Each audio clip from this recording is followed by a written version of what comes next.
आपकी আদালতে জাভেদ আখতারের ওপরে অভিযোগ হলো যে ইনি বেশ কিছুটা তোষামদেই বিশ্বাসী। জাভেদ সাহেব, একটা যুগ ছিল সাহিল লুধিয়ানভি লিখতেন বা শৈলেন্দ্র লিখতেন, মিনিংফুল হতো, সহজ হতো, লোকজন সেগুলো বুঝতো। হ্যাঁ ঠিক। কিন্তু আপনি লিখলেন 1 2 3 4, সেটা ঠিক। যার না আছে মাথা, না আছে মুন্ডু। একদমই না, এটার মানে আছে। আপনি এই গানটা পুরো শোনেননি তার মানে? যদি বলেন তাহলে আমি এখনই আপনাকে ওটার ওয়ার্ড শোনাতে পারি। এই জনগণের সামনে। আমি এটাকে একটা ফোক সং এর মোড়কে লিখেছি যে একটি মেয়ে আছে, একজন বিরোহিনী, যে নিজের প্রেমিকের জন্য অপেক্ষা করছে। আর আমি আপনাকে ওটা 3টে অন্তরা কুইকলি শোনাচ্ছি। 1 2 3 4 5 6 7 8 9 10 11 12 13 13 करूं दिन गिन गिन के इंतजार, आजा पिया आई बहार। 14 को तेरा संदेशा आया, 15 को आऊंगा ये कहलाया। 14 को आया न 15 को तू, तड़पा के मुझको तूने क्या पाया। 16 को भी 16 किए थे सिंगार, आजा पिया आई बहार। 17 को समझी, এখনো আরো দুটো অন্তরা বাকি আছে।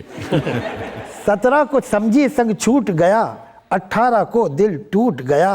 रो रो गुजारा मैंने सारा 19, 20 को दिल के टुकड़े हुए 20, फिर भी नहीं दिल से गया तेरा प्यार, आजा पिया आई बहार। 21 बीती 22 गई, 24 गुजरी 25 गई, 25 26 ने मारा मुझे, बिरहा की चक्की में मैं पिस गई। दिन बस महीने के हैं और 4, आजा पिया आई बहार। গানটা কি তাহলে মিনিংলেস?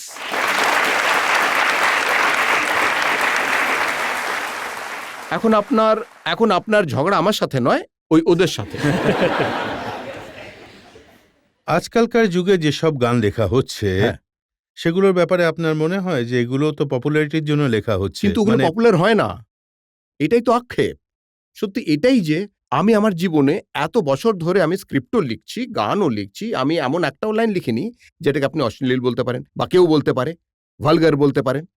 আমি যেসব গান লিখি সেগুলোর এই সিচুয়েশন এটা ওটার মতো। আমি কত সিনেমা ছেড়ে দিয়েছি, আপনি বিশ্বাস করুন রজত বাবু, যে যেখানে আমার মনে হচ্ছে এই সিচুয়েশনটা ভালগার, আমি সেই সিনেমাটা ছেড়ে দিয়েছি। আরে আমার সিনেমার টাইটেল পছন্দ হয়নি বলে আমি ছেড়ে দিয়েছি। কুছ কুছ হোতা হ্যায় আপনি এই জন্য ছেড়ে দিয়েছিলেন। আমি ওই সিনেমাটাও করিনি, যদি আমি পরে এই একটা সিনেমা যার জন্য আমার আক্ষেপ হয় যে আমি কেন ছেড়ে দিয়েছিলাম, কিন্তু ওটা টাইটেল আমার ভালো লাগেনি। আজ আমি ভাবি যে খারাপটা কি ছিল ওতে। এটা সত্যি ভালো ফিল্ম ছিল, হ্যাঁ খুব ভালো সিনেমা ছিল।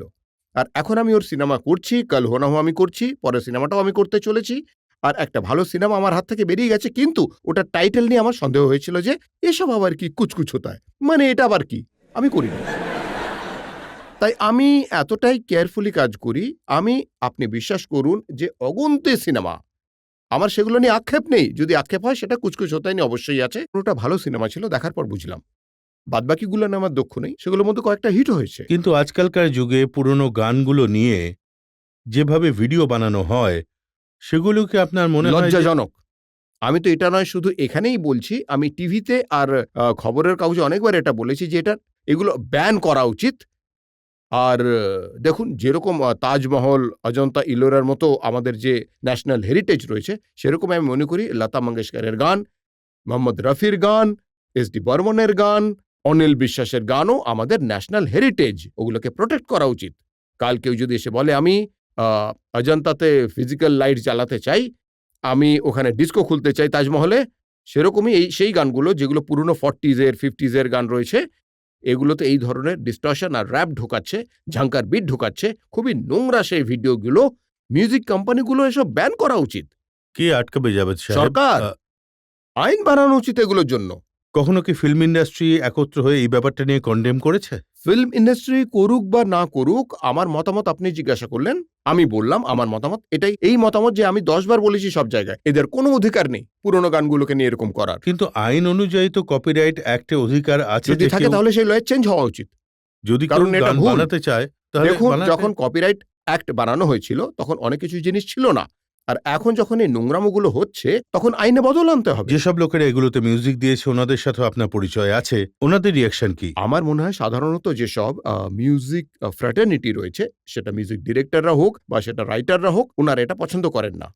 লতা মঙ্গেশকর বা নওশাদ সাহেব, লতা দেবীকে আপনি জিজ্ঞাসা করুন, ওনার কেমন লাগে, ভালো লাগে ওনার। লাল দোপাট্টা মলমল কা, ওনার যে গানটা ছিল খুব সুপারহিট গান আর খুব মিষ্টি একটা গান, সেটার অবস্থা এখন কি করে দিয়েছে। আমি তো ওনার যখন ৭৫তম জন্মদিন ছিল সে সময় ওখানে একটা লোক স্টেজে ওনার সাহসের প্রশংসা করছি যে লতা মঙ্গেশকরের সামনেই গানটা গাইলো ওই রকমই র্যাপে।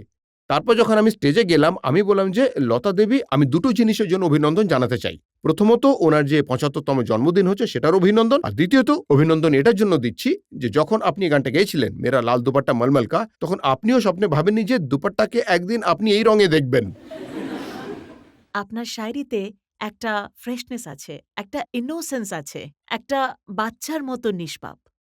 তো আপনি ফিল্ম ইন্ডাস্ট্রির সঙ্গে জড়িত, আপনি পলিটিক্সের সঙ্গেও জড়িত থাকেন। তো আপনি এই আপনার শায়রির ভেতরে যে ইনোসেন্সটা আনেন সেটা কি করে আপনি ধরে রাখতে পারেন? এটাকে আমি What একটু is- অন্যভাবে জিজ্ঞেস করি। হ্যাঁ ৬০ বছর বয়সে হুম। আপনি এই তারুণ্যের কাজটা করেন কিভাবে?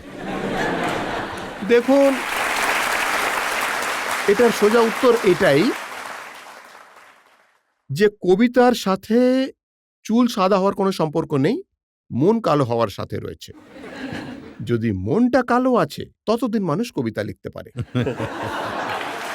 এই যে তারুণ্যের আবেগ, এটা আপনি কখনো কবিতায় ব্যবহার করেছেন? আপনি বোধহয় এখন আর গান টান শোনেন না, না? শুনুন কখনো কখনো একটু। এটাই মনে হচ্ছে এই প্রশ্নটা শুনে। শেষ গানটা কোনটা শুনেছেন বলুন দেখি, আমি একটু প্রশ্ন করি আপনাকে। দেখুন, শেষ গান কোনটা ভালো লেগেছে আপনার আপনার? ওপর যে কোনো লোকের। আপনার ওপর রিসার্চ করতে করতে আমি এসব গান শুনেছি। আচ্ছা। আর দেখুন আপনার- তাহলে আমার উপরে রিসার্চ করে কত লাভ আপনার তো হয়েছে। অনেকগুলো গান আমায় শুনতে হয়েছে। দেখুন তাহলে কত ভালো হয়েছে বলুন। এই জন্য শুনতে হয়েছে যে এক লড়কি কো দেখা তো ऐसा লাগা। তাহলে আপনি কোন ব্যাপারটা অবাক হয়েছেন, লড়কি নাকি দেখা? আমার মনে হচ্ছে যে এই বয়সেও এভাবে দেখছেন। আরে এটা তো ওই মেয়েটার জাদু, আমার নয়।